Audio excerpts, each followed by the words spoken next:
At 10:14 a.m., the first message appeared in the infrastructure channel. Is AWS down for anyone else? Within seconds, 3 more people responded. I can't access the console. My kubectl commands are failing. CI pipelines just stopped.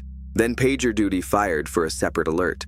Deployment pipeline authentication failure. It was not just one engineer. Nobody could access production. AWS console login attempts returned access denied. CLI commands failed with authorization errors. Even our automation pipelines could not assume their roles anymore. For a moment, it looked like a cloud provider outage. Then someone ran a simple command. AWS sets get caller identity. It failed. That was when the realization started spreading across the Slack channel. IAM might have just locked everyone out. Our infrastructure lived entirely in AWS. We ran a production Kubernetes cluster on EKS with around 160 pods across multiple services. The platform handled authentication, billing, content delivery, and internal analytics. Traffic averaged around 5,000 requests per second during peak hours. Most infrastructure was managed through Terraform. IAM roles, policies, networking, load balancers, and cluster configuration were all defined in code. Access to AWS accounts was controlled through IAM roles and federated authentication via an identity provider connected to our company SSO.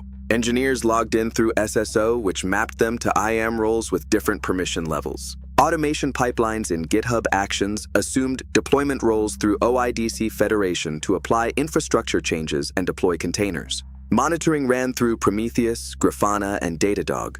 Infrastructure events were logged through CloudTrail. In theory, everything was tightly controlled and audited. The first visible symptom was that deployments suddenly stopped working. GitHub Actions pipelines began failing with a message that looked simple but alarming. Access denied when attempting to assume role.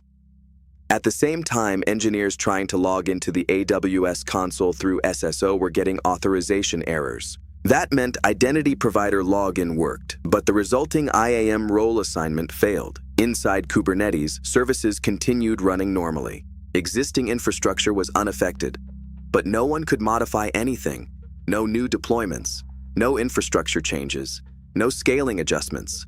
We were effectively frozen.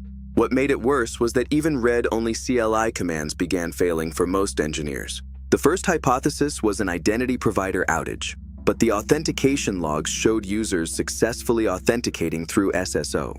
Next hypothesis was an AWS regional issue affecting IAM. We checked the AWS Service Health dashboard. Everything was green. Then we looked at CloudTrail logs through our external logging system. We could still see events being recorded even though we could not query AWS directly. The logs showed a burst of IAM policy updates about 5 minutes earlier. Those updates were triggered by our Terraform deployment pipeline. That raised an uncomfortable question.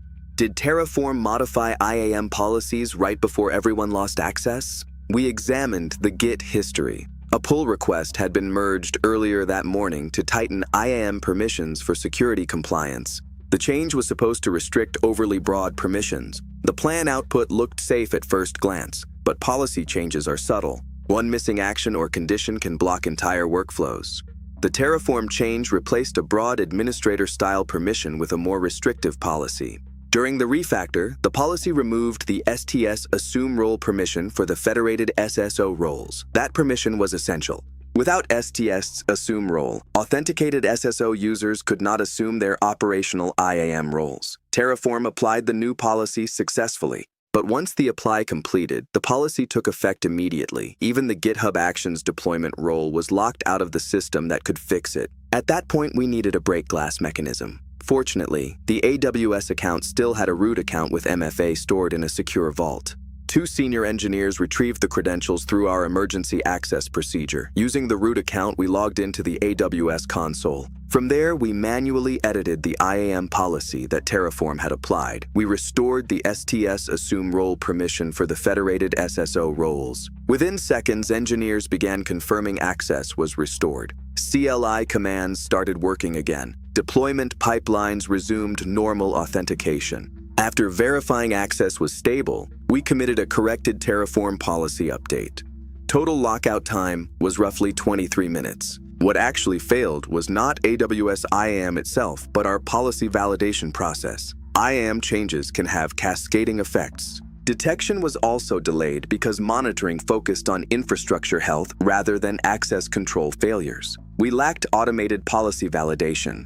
First, IAM policies should be tested with automated simulations. Second, policy changes that affect authentication deserve extra review.